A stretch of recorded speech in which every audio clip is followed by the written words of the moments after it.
Wake up, everybody. Hey, after receiving multiple standing ovations at the GOP retreat yesterday, British Prime Minister Theresa May heads to the White House today to meet with President Trump. Many are hoping the meeting will revive the strong British-U.S. relationship established during the Reagan-Thatcher era.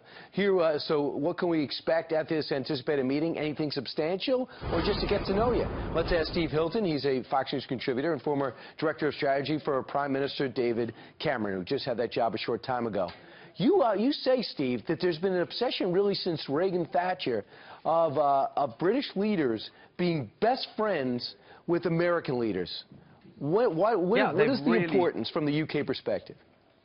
Well, from the UK perspective, Brian, there's been this obsession. They've always worried whether, the prime ministers have always worried whether they're close enough to the US president, whether the relationship is strong enough. Does the US president really take us seriously? Now, under Obama, the relationship really wasn't special. He preferred dealing with the EU.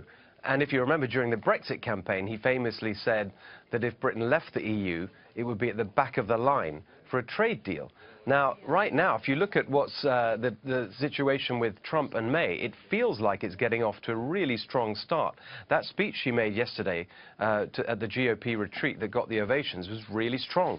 And I think in terms of their character, right, I think there's a really good chance they're going to get along great. You see, one of my favourite things that happened in British politics last year was after the Brexit vote, when Cameron resigned and there was a contest for the leadership of the Conservative Party.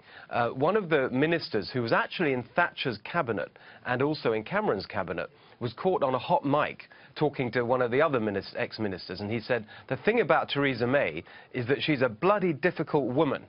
But we know what that's like because we work with Margaret Thatcher.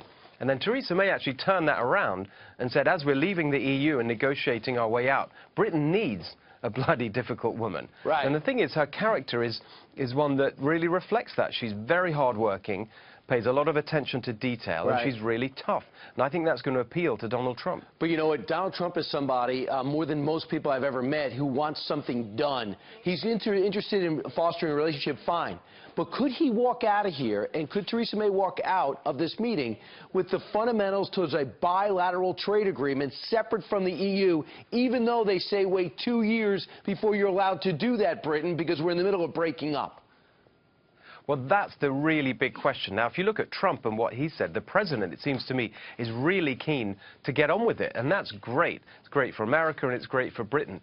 But as you said, the EU rules actually say that a country that wants to leave the EU can't even start negotiating trade deals on their own until they've actually left. That's at least 2 years away. Now, remember, those rules were written at a time when the people at the EU, they never imagined that a country would have the temerity to actually leave. And actually, they're designed to punish countries that leave so that they don't set an example for other countries. And so if I was the president, you know what I'd say to Theresa May is, you know what? Ignore those stupid rules and the EU bureaucrats. Let's make a great deal. Let's get on with it. And what are they going to do about it? All I can tell you is, if he does say something like that, that's the exact way he would do it.